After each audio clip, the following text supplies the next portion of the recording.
नाम मुश्किल होते हैं केवल। मेटाफिजिक्स का मतलब ये जो फिजिक्स के परे है। फिजिक्स एक विषय के रूप में भी, जहां तक फिजिक्स ने रिसर्च कर ली वो फिजिक्स, जो नहीं कर पाया वो मेटाफिजिक्स। जैसे फिजिक्स बोलेगा दुनिया एटम से बनी है, आप बोलेंगे हाँ ठीक है, आगे बोलो। एटम के अंदर न्यूक्लियस है, हाँ ठीक है। उसके अंदर प्रोटॉन, इलेक्ट्रॉन, प्रोटॉन और न्यूट्रॉन है, अच्छा। इलेक्ट्रॉन बाहर घूम रहे हैं, अच्छा। अब ये कहेंगे इलेक्ट्रॉन घुमाया किसने? ये मेटाफिजिक्स है।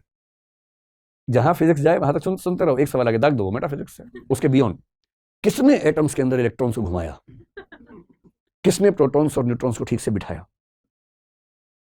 अब आप बोल दीजिए कि ये ईश्वर ने किया, या परम तत्व ने किया, या ये अपने आप हुआ, जैसे भी हुआ। अलग अलग फिलोसफीज के अलग अलग उत्तर इसके हैं, वो मेटाफिजिक्स है।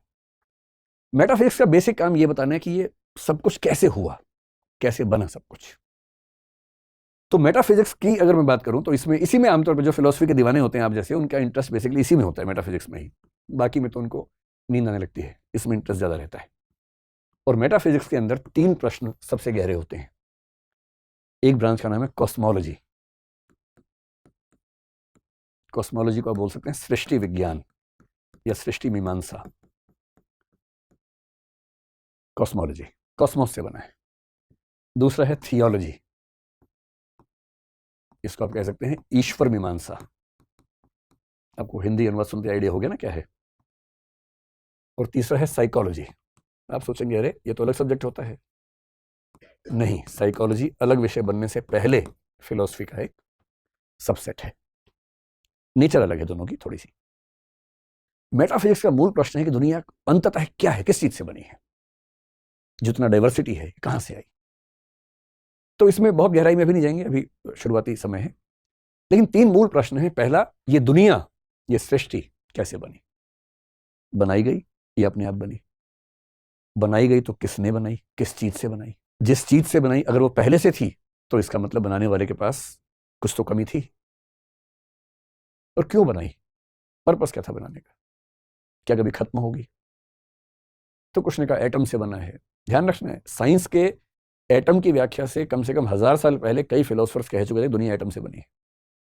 भारत में न्याय दर्शन बहुत पहले कह चुका था।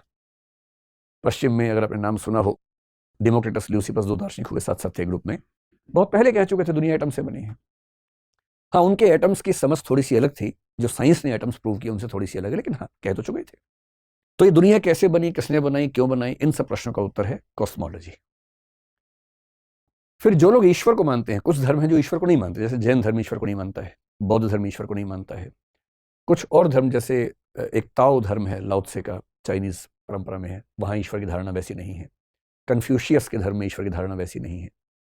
लेकिन बहुत सारे धर्म ईश्वर को मानते हैं, जैसे भारत में जो वेदांत परंपरा है, हिंदू धर्म, वैष्णव धर्म जिसको बोलते हैं, वो मानता है।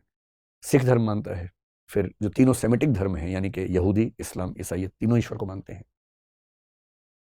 तो जो लोग ईश्वर को मानते हैं उनके सामने ईश्वर से जुड़े सारे प्रश्नों के बारे में जो बातचीत होती है उसको बोलते हैं ईश्वर मीमांसा। ईश्वर है या नहीं है, तो कितने हैं, फिर उसका स्वरूप क्या है, क्या हम उसकी गुणों से व्याख्या कर सकते हैं या नहीं कर सकते, सगुण है कि निर्गुण है, मतलब पर्सनलिस्टिक है कि इम्पर्सनलिस्टिक है या नेचुरलिस्टिक है, ऐसे बहुत सारे नोशंस हैं ईश्वर के बारे में। फिर ईश्वर अगर है तो वो संसार में है या संसार से परे है? संसार में है तो वो संसार से अलग कैसे है? अलग है तो संसार के लोगों के दुख सुनता कैसे है? या वो संसार में भी है और संसार से परे भी है? इन सब कंसेप्ट के नाम है अलग अलग। जैसे ईश्वर अगर संसार से परे है तो इसको डाइथीज्म कहते हैं, संसार में है अगर वो तो इसको पेंथीज्म कह देते हैं, संसार में भी है अलग भी है तो पेनिथीज्म कह देते हैं। इन सब के अलग अलग नाम है धारणाओं के। पर लोगों ने बहुत फुर्सत से इस पर विचार किया है कि किन प्रश्नों का उत्तर क्या हो सकता है। तो ये सारे सवाल ईश्वर के बारे में। और तीसरा है साइकोलॉजी। साइकोलॉजी है कॉन्शियसनेस के बारे में। देखिए, फिलोसफी का सबसे गहरा सवाल तो ये है कि मैं कौन हूं। एक बॉडी है हम सबके पास, वो तो मर जाती है, खत्म हो जाती है। लेकिन लोग ये नहीं कहते कि मेरा हाथ लंबा है, मेरे शरीर का वजन इतना, लोग बोलते हैं मेरा वजन इतना है। तो ये मैं क्या चीज है? तो कुछ लोग कहते हैं शरीर तो आनी जानी चीज है, आत्मा है असली चीज, मैं आत्मा हूं।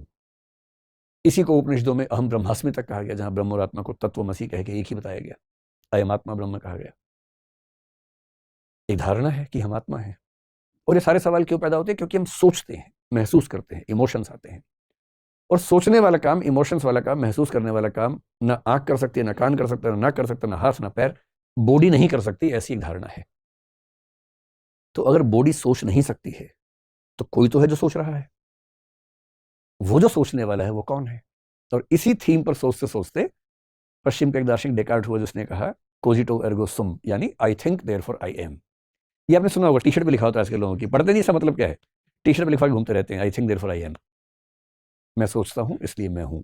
वो बेचारा डेकार्ट 17वीं सेंचुरी का दार्शनिक, न्यूटन के समय का दार्शनिक है, वो ये कहना चाह रहा है कि मैं सोचता हूं, बॉडी नहीं सोचती है, कोई तो सोच ही रहा है, जो सोच रहा है वही मैं हूं, वही आत्मा है। सुन के कितना अच्छा लगता है, आपको भी लग रहा होगा ना कि आत्मा फाइनल हो गई अब तो, कितना अच्छा लगता है सुन के, मजा आया था सुन के।